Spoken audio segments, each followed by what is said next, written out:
Speaker's announced policy of January 3rd, 2025. The gentleman from Arizona, Mr. Schweikert, is recognized for 60 minutes as the designee of the Majority Leader.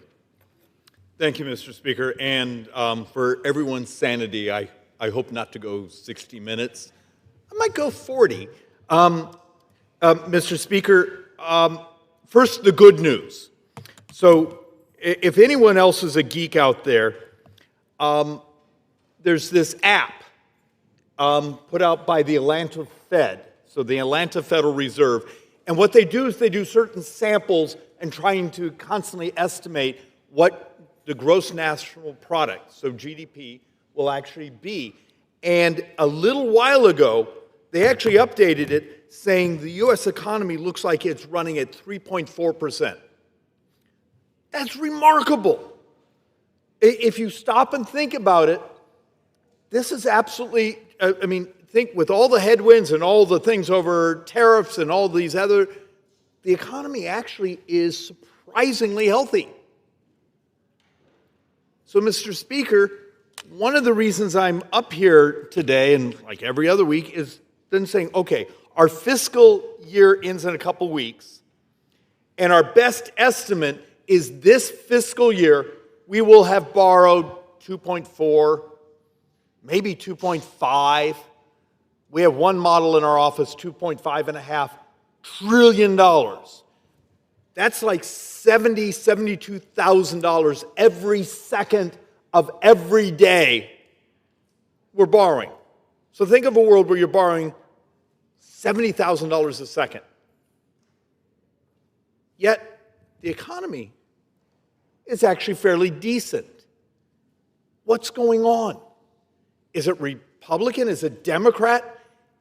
It turns out it's the very thing we hate to talk about. It's the cost of interest, cost of health care.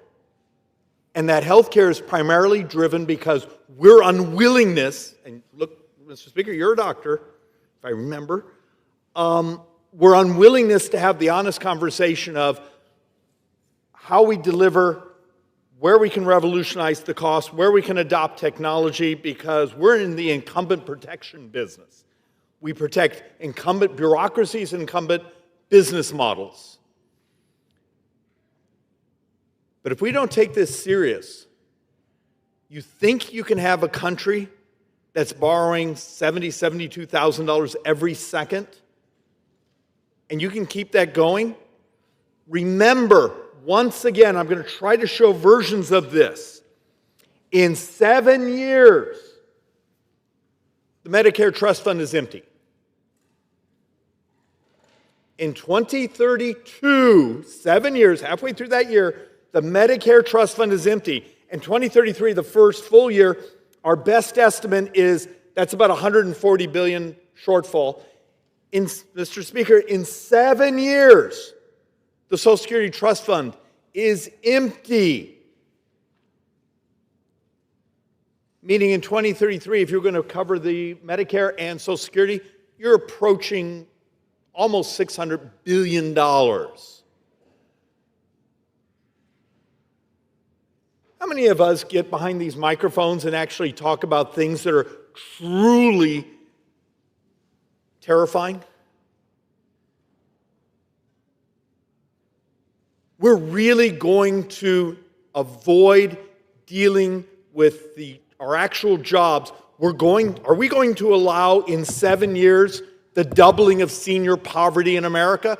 At the same time, we're bankrupting much of the medical system. 7 years, grandma gets a 24% cut in her check. And our model says that will double the poverty of seniors. Yet, often the solution we get is, well, we'll just raise taxes. Okay, so the first year of the shortfall, it's look, I'm rounding up a bit, $600 billion. That's really, you really think you're going to do a $600 billion tax hike? And here becomes my battle. I've tried for years and years to say, we need to do a fiscal commission. The fact of the matter is we have the same number of 18-year-olds as we had 20 years ago, but we have double the number of Americans, our brothers and sisters, who are now 65 and up. We went 20 years ago, 35 million Americans. Now we're at 70 million Americans that are 65 and up, and I think we have another 10, 15 million that will be 65 and up in the next few years. And we're incapable of telling the truth. How many of us want to get up in front of our voters back home or put into our newsletter saying, we have a demographic financing crisis? Are we going to do all the things necessary to skyrocket productivity? Because wages, elementary school economics. Do you remember your high school economics class? Wages go up by inflation, but that doesn't mean you get anything. You're just treading water. Our wages go up by productivity. Are we going to do the things that are necessary for productivity? And it means Democrats and Republicans need to stop doing things like, you can't automate ports. You can't automate this. We don't want to allow that technology.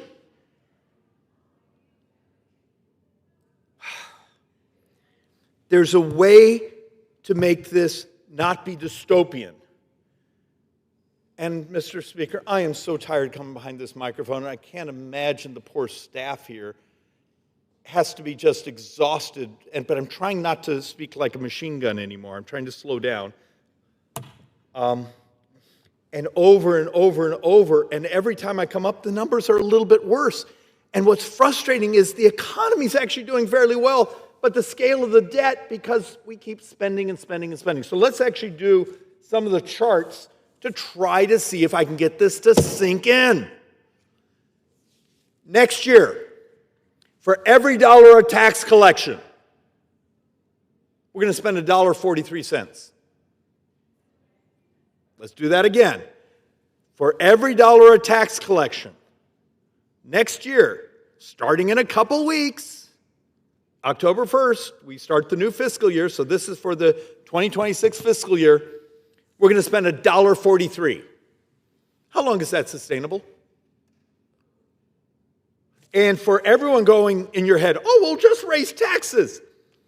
Let's do this again. And in the Wayback Machine, like in the beginning of the year, I think I did entire presentations on Democrat tax proposals and what we've talked about in just cuts as the Republican side.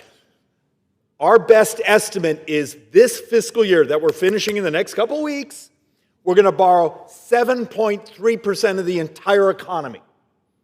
So our borrowing will equal 7.3% of the economy. Every tax hike that we have scored that the Democrats have proposed, capital gains, income tax, corporate taxes, the whole litany, when you do the economic adjustments, comes in at 1.5%, maybe 1.6%, but math is easier, 1.5% of the economy. That's what we get for all the tax hikes. For those of us on the Republican side, when we walk through, we can cut this, we can cut this, we can cut this. It's coming in about 1% of the economy.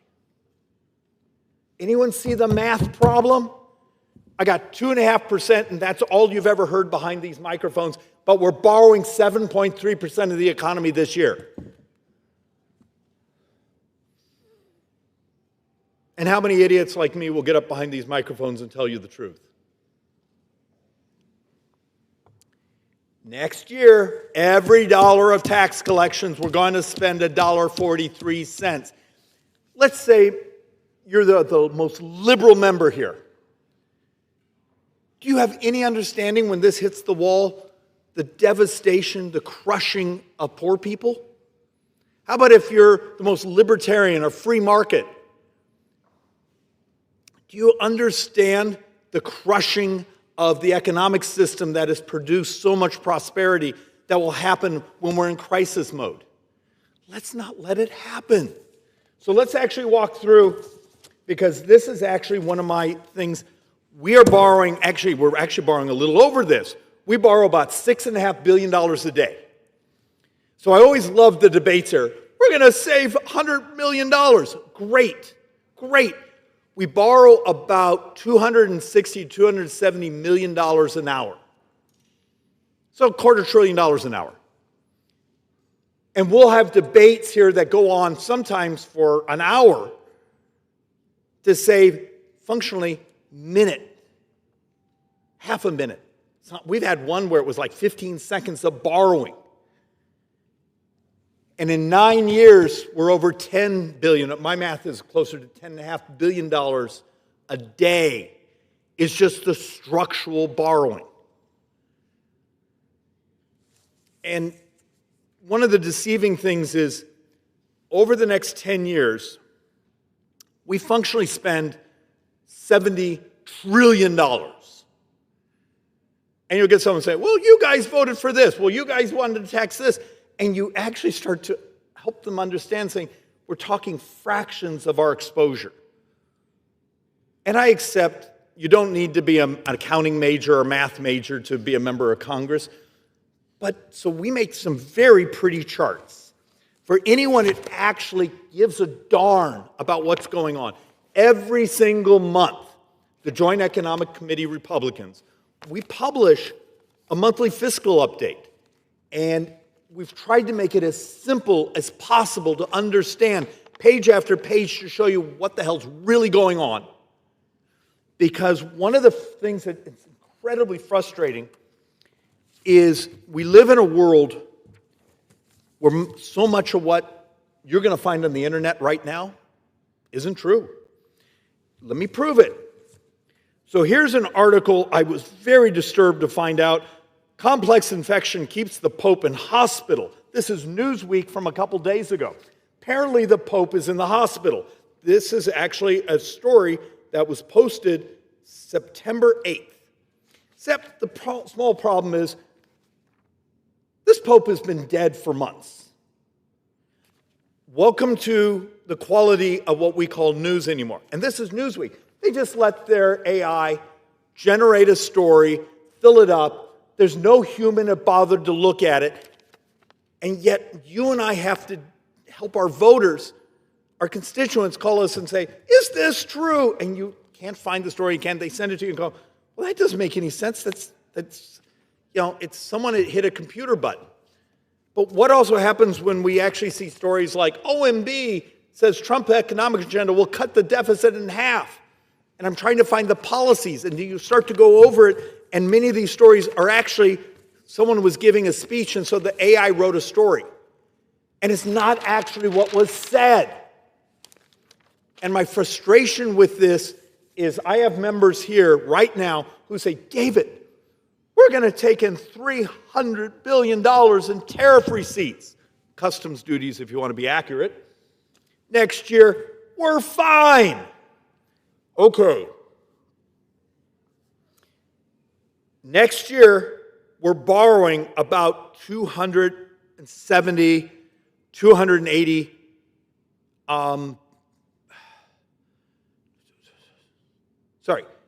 we will borrow about $2.5 trillion in the 2026 year. So $300 billion is very, very helpful, but you're still borrowing $2.2 trillion.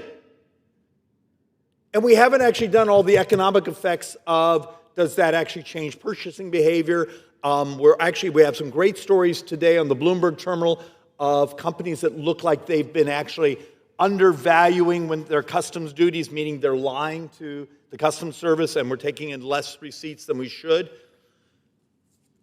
The scale of what's going on is just intensely frustrating. So let's actually start also knock down one of the urban folk legends. It's defense spending. How often do we go home and I'll get a liberal person, if you would just cut defense, we would be fine. Okay, here's your problem. Healthcare is about 28% of our spending. Social Security is 22% of our spending. This is 2025 fiscal date. Net interest is 14% of our spending. If you do all the other outlays, it's 14%. Income security, that's actually, it is what it is, 10%. National defense, 12%. Turns out national defense is now number 5. The thing is actually in the Constitution. It's actually number 5 in the spending stack. Your government is functionally an insurance company with an army. You laugh, you know you're going to quote that later. So let's actually sort of take a look. This is net receipts by category, 2024 compared to 2025. Hopefully this will make sense, and I'm going to put this chart up on our website later because I know it's really hard to see. But if you actually take a look at what's happening, how do we finance this government? It's mostly individual income taxes. Now, for someone that says, well, it should be corporate. Remember, in the late 1980s, early 1990s, all across the country, we're moving to LLCs, professional partnerships, pass-through entities. So much of what you would have seen back in the early 1980s, 70s, 60s as corporate now passes through. So some of it was a corporate structure. So you always have to be careful if you're trying to say, well, why are corporate taxes down so much? It's now because it flows through on the individual line. So just trying to make that point. But you take a look at this. Here's Social Security and retirement taxes. Well, that's FICA. That's actually you're getting, and that's like 1.7 trillion last year. This year, it's up 3%. So this year, it's 1.761. Corporate income tax, last year, we took in 529 billion. And then you start to look at customs duties. Now, this is interesting. And I'm going to say this 2 or 3 times to try to make a point. In the 2024 fiscal year, we took in 77 billion in customs duties. That's tariffs. All right. We estimate this year it's going to be up 146%. But that's 190 billion. That's a lot of money. But 77 minus the 90 or 190? Did I mention next year we're set to borrow about $2.5 trillion is our estimate. CBO, I know, has a number, it's lower, but I will tell you, in this fiscal year, my Joint Economic Committee was more correct than CBO. For borrowing $6.7 billion a day, you can do the math.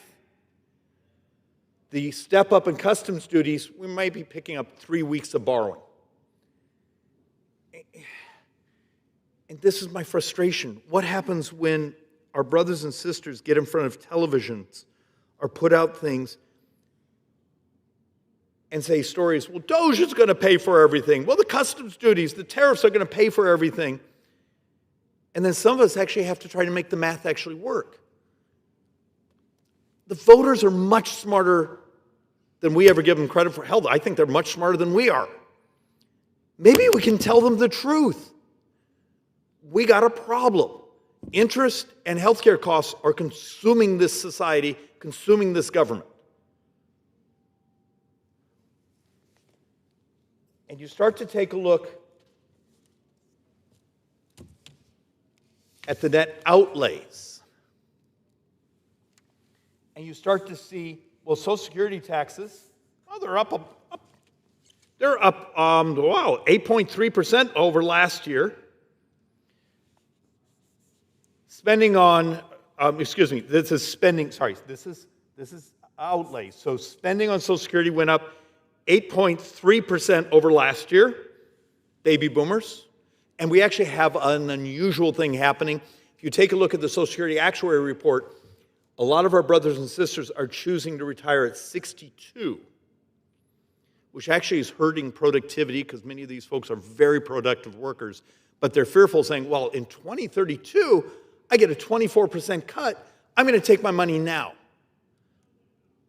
It's another reason we should fix that cliff.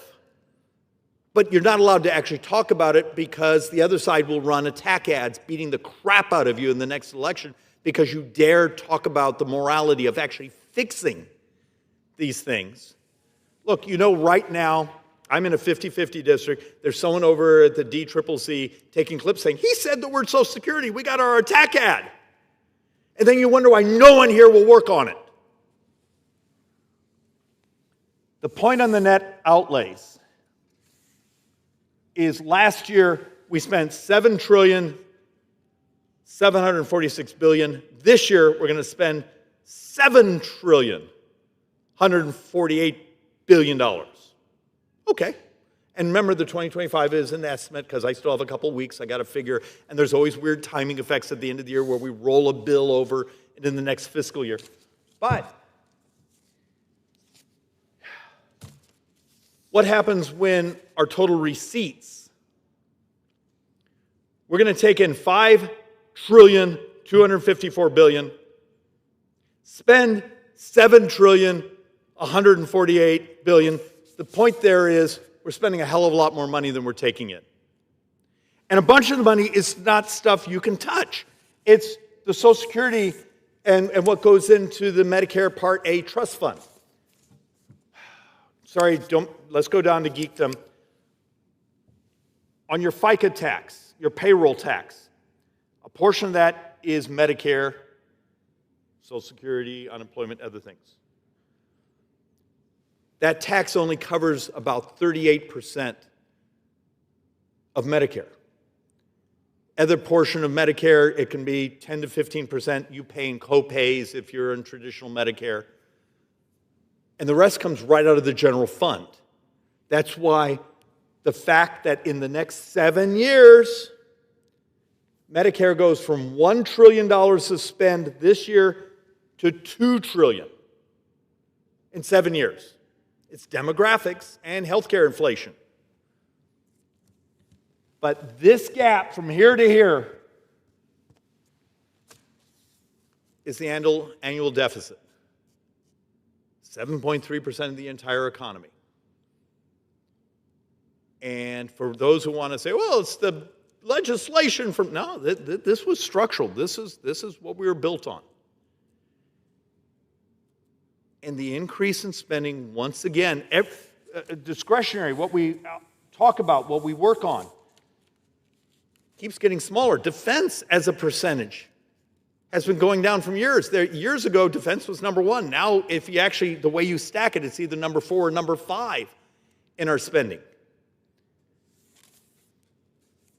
Yet, if you go home and tell people that, what continues to shock me is how many people, well, if you just did this, and you show them the math and saying, okay, you just covered about 30 minutes of borrowing.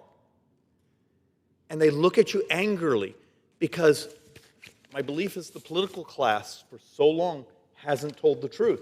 So let's go on our truth binge. And anyone I'm making unhappy, grab your phone, grab your computer, go hit doge.gov. It's right there. It's live right now. You can go look it up. I actually really support using technology to crawl through every ounce of this government. In the NDAA, for year after year after year, and I got it attached this year, the ability to use AI to audit the Pentagon. Because remember, the Pentagon's now gone 8 or 9 years. It is unauditable, is the term. It has not been audited. We don't even know the stuff we own. But on the Doge's own website at this moment, they say they found $206 billion. Now, the reality, only a fraction of that has actually been executed by us in Congress or the actual White House. But if we're going to borrow $2.3, $2.4, $2.5 trillion next year, 8%? And that's if you got the face on it. And you know, we've all seen the articles. They've only been able to actually execute on a fraction of this. But yet, I can show you some of our colleagues who run around and say things, well, with Doge and the tax and the customs duties, we're going to be fine. So Schweikert, shut up. We don't have to tell people how much trouble we're in. Don't go and mention that the Social Security Trust Fund is gone in 7 years and they're taking a 24% cut. Don't tell anyone that the Medicare Trust Fund is gone in 7 years and their hospital probably is going bankrupt. Yay. This is what we got elected to do. And yet, 2025, total receipts, Receipts are tax collections. It's just ways and means speak. We don't call them taxes, we call them receipts. For this year, we gained 3.7% of our total receipts from customs duties. Wonderful. Now we can have a whole other presentation debate of its effect on the economy, who actually pays it. Is it paid by the consumer, the shipper? Fine, we'll have the intellectual debate later. But it's more revenues, receipts coming in. Our best guess is, if we give the full faith of what we believe, $300 billion next year. 5.6% on top of all the additional tax collections.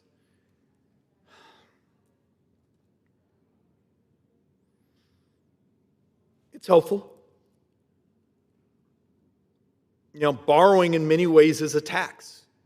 It's a tax paid for in the future, probably by our kids. It's a tax paid for with interest.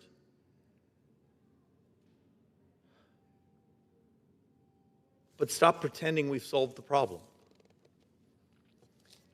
And here's where it gets really uncomfortable once again. This is sort of the Social Security chart, and the point was trust fund balance. We peaked about 2001, 2002. Baby boomers were in their peak of their earning years. But here, it's gone. And I need to step on this. If you are someone out there and you go, well, they stole the Social Security money. No, they didn't. It was loaned to the Treasury. Now, there's some great articles. If you go back to the original design of Social Security, they thought they'd have a certain amount of money. They would loan it for building bridges and dams and all sorts of things and get yield. But they loan it to the Treasury, and the Treasury pays actually a fairly decent interest rate back. We pay the interest, our Treasury pays the interest back to the Social Security Trust Fund twice a year. That's why there's certain months where there's this sudden big spike of interest payments that are credited to the Social Security account. But the chart is the chart. About halfway through 2032, so 7 years from now, the trust fund's gone. Now here's the irony of our budgeting. When we talk about future debts and deficits, CBO is instructed to act like we just keep spending the money. But the actual Social Security law says you got to cut benefits. And the law, if you follow the Social Security law, that's a 24% cut. So reality, about halfway through 2032, be prepared to have your check cut by 24%. And our calculation is a few months later, we double poverty of seniors in America. You know, we already, the fastest growing homeless population are baby boomers right now.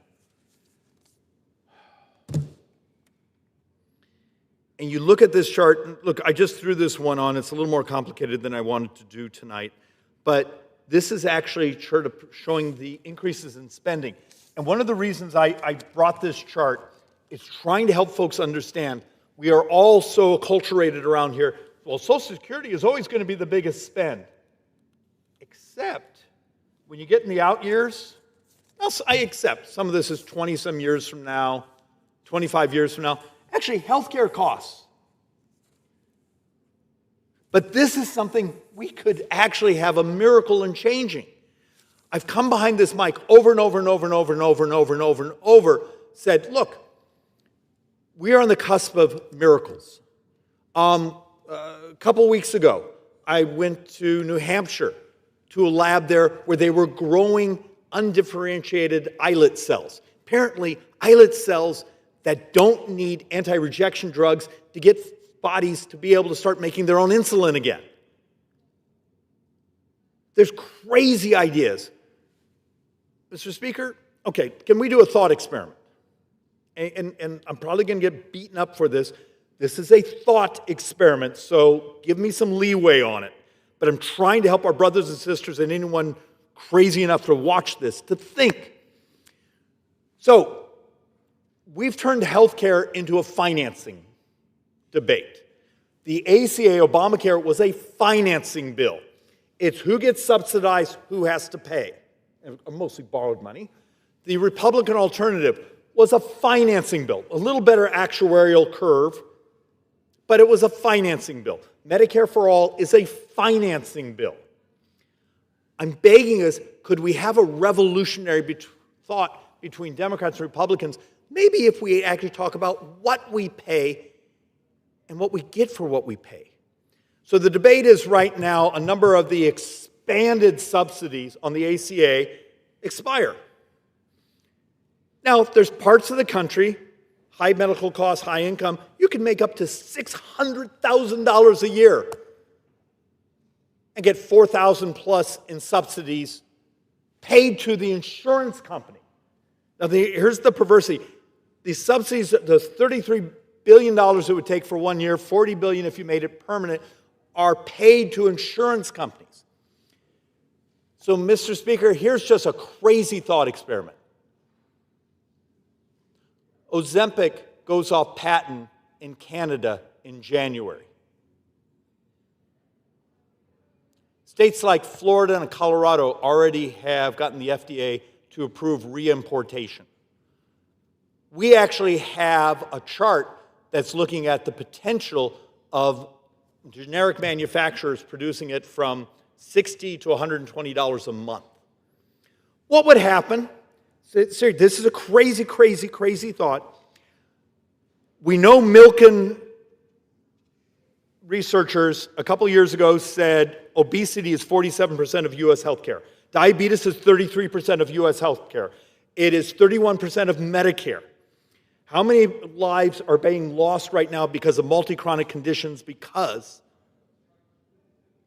what would happen if you took a portion of that money and said, for our brothers and sisters who are in Medicaid, Indian Health Services, VA, other government subsidized programs, we actually said, screw it. We're going to allow the reimportation. We're going to buy it. It's off patent. We can actually get an incredible deal. Yay! What would the actual cost of healthcare, what would be the health statistics of our brothers and sisters? What would the effect on labor force participation, family formation, all the other crazy things we've seen in this data? What would it look like a year from now, 2 years from now, 3 years from now? That's actually the thought experiment. Do we want to hand $33 billion of subsidy to insurance companies, or do we want to affect the actual cost of delivering services and maybe have our brothers and sisters live healthier and longer? Why can't we think this way? Is that Republican or Democrat? I would argue it's just moral. It's trying to be creative with the limited resources we have, because every dollar of that is borrowed. Why wouldn't you want a society that's actually getting healthier? I'm just trying to come up with solutions. And there'll be an army of lobbyists outside my office tomorrow beating the crap out of me because it turns out sick people are a business model. It's cruel to say that. It's just really cruel to say that. We've got to change it. The morality of cures, the morality of, and also really good economics. So look, two last boards. I want to make a point, and we updated this as of a couple hours ago. We're actually remarkably lucky. Because there's other industrialized countries that the debt is starting to scare the hell out of bond markets, a bunch of our longer term, our 10 years and out, actually have been operating very efficient. But does it bother anyone that France, right here, France, they just took down their government because they were trying to do some fiscal consolidation.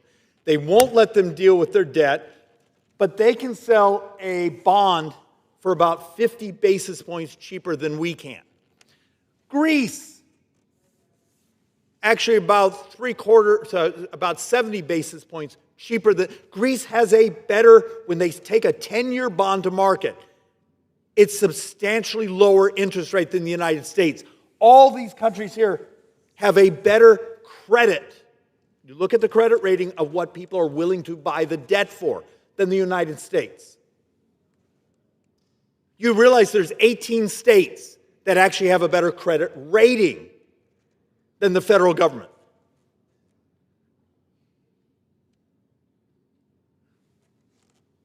I don't know other ways. I keep struggling to find ways to get folks to take this seriously. And once again, Mr. Speaker, the hallways will be full of people knocking on our doors saying, but we want more money.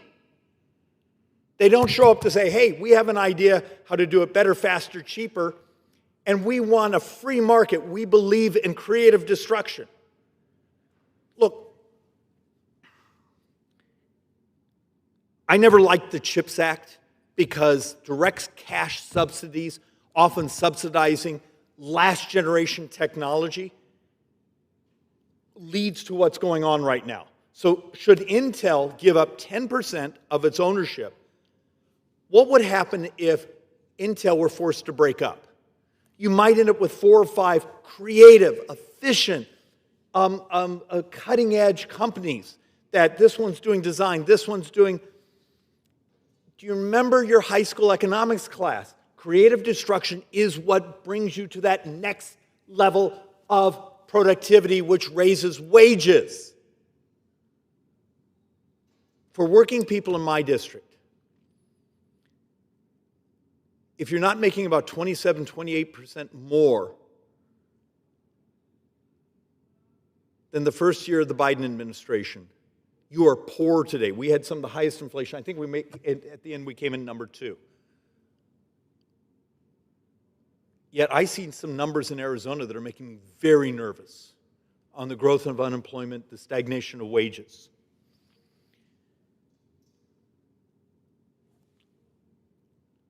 There are ways to make this another American century. First thing we have to do is tell the truth.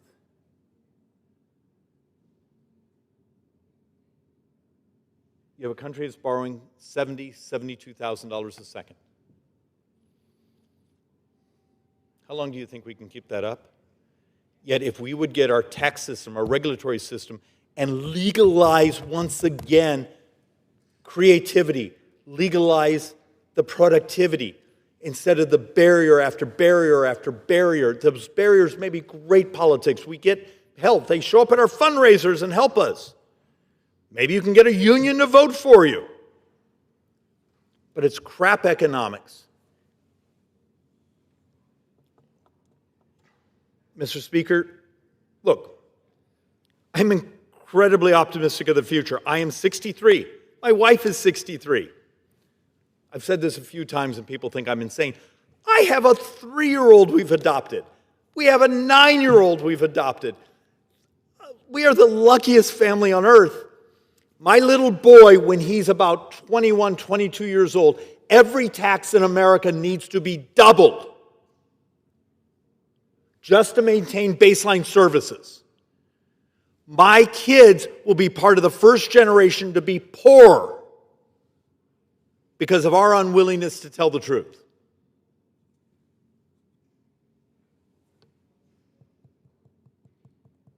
Is that the America? Is that the America we aspire to? We're better than this. And I'm sick and tired of having the leadership and others say, but David, we'll do it after the next election. You know, guess what? There's always another election. I believe the American people would reward us to demonstrate we told them the truth and we tried to do hard things and we saved the future, because that future is coming very fast. With that, I yield back, Mr. Speaker.